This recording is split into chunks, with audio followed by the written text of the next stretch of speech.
Good morning.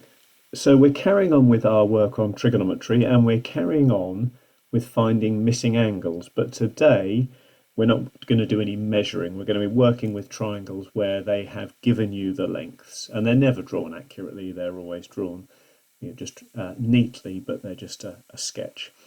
I'm going to go through the first two on the sheet, and then you've got a number of others to try. The first thing to note is that the missing angle in this exercise is always labelled with a particular character. So I think in the video on Monday I was using X to stand for the missing angle.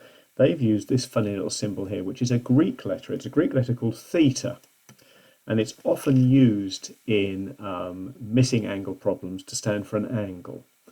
Now, I always get a bit upset because students are very rude about my thetas. They say that I draw theta really badly, and they say that nice Mr. Hadfield, he draws lovely thetas. Well, there we go, good for Mr. Hadfield. But if you're going to draw a theta, the correct way I think of doing it is to start in the middle and go like that. Now, people may do it differently, I don't know. You could start here and sort of do it in reverse, throughout this little video you'll probably find the quality of my thetas goes downhill because at the moment I'm trying really hard, but there we go. That's what it looks like. It's a letter from the Greek alphabet. They crop up all over the place, don't they? Alpha, beta, they're used in radiation. Theta is just another such letter from the Greek alphabet. Right. Let's remember the rules. The sine of an angle is the value you get when you divide the opposite by the hypotenuse. So for any angle, opposite divided by hypotenuse in a right angle triangle will be the same value, and our calculator has those values stored. Cos is adjacent over hypotenuse, and tan is opposite over adjacent. SOHCAHTOA. So I'm going to write that at the top of any exercise where I do use trigonometry. Have I got right angled triangles? Yes. Trigonometry only works with right angled triangles. And let's label the sides. Do you remember we said label the sides in a particular order? Hypotenuse first, then adjacent, and then opposite. Just realised that's off the video. Hang on a minute, we'll try again. Hypotenuse first, then adjacent, then opposite. So in this triangle here, the hypotenuse is always the side opposite the right angle, always the longest side. The adjacent is then the other side that makes up the angle in the question. So here's the angle, so that's the adjacent, and then that means that's the opposite. So we then ask, which two sides do we know? Well, we know adjacent, that's 6, and hypotenuse, that's 9. Which rule uses adjacent and the hypotenuse? Which rule uses A and H? I know it's cos. Okay, so I'm now going to set my working out. Let's cross out my thetas. So I know in this question I'm dealing with cos. So cos of, here we go, theta is equal to the adjacent divided by the hypotenuse. And in this question, adjacent is 6, hypotenuse is 9. So cos theta is equal to 6 over 9. I could simplify that, not going to bother, because the next thing I'm going to do is go straight to my calculator and get my calculator to tell me what angle has a cos of 6/9 or 2/3. And to do that, I need to do the cos to the minus 1 function of 6 over 9. And okay, let's try this then. So to get cos to the minus 1, I need to do shift and then cos. And look, it appears on the screen. I can then either do 6 divided by 9 and close the bracket, or I can use the fraction button and do 6 over 9. I'll get exactly the same answer whichever I use, as long as I remember to close the bracket. Press equals, and there's my angle. So theta is 48.2 degrees. And in this question, we are told to round to the nearest degree, and so that's going to be 48. And there are a selection of angles at the bottom of the question. So, yeah, there's 48, bingo. So I'm fairly okay that I've got that one right. I'm going to do one more with you, and then you are on your own. I'll use the mobile phone calculator for this one. So let's firstly label our sides. Remember the order: hypotenuse, adjacent, opposite. So the hypotenuse is always the longest side. Adjacent is the other side that makes up the angle. Well, this is the angle that we're dealing with in this question. So that's adjacent, and then that's opposite. Which two sides am I dealing with in this question? Well, I know the opposite, and I know the adjacent. So O and A, let's go back to my rules. This is a tan problem. Okay, so I'm on part B now.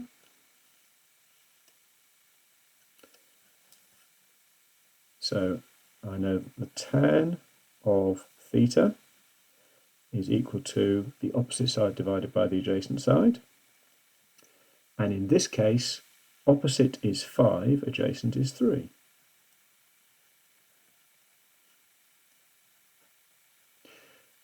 And that means that the size of the angle is what I get when I do tan to the minus 1 of 5 over 3. Shift tan, effectively.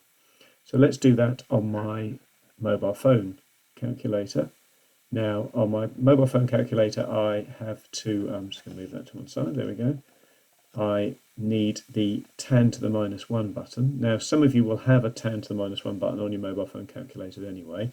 I don't, so I have to press the inverse button here first, and it appears there. So tan to the minus 1, and ignore the error, it's because I haven't typed in any values yet. I'm going to do 5 over 3, so I'm going to do 5 divided by 3, close the bracket.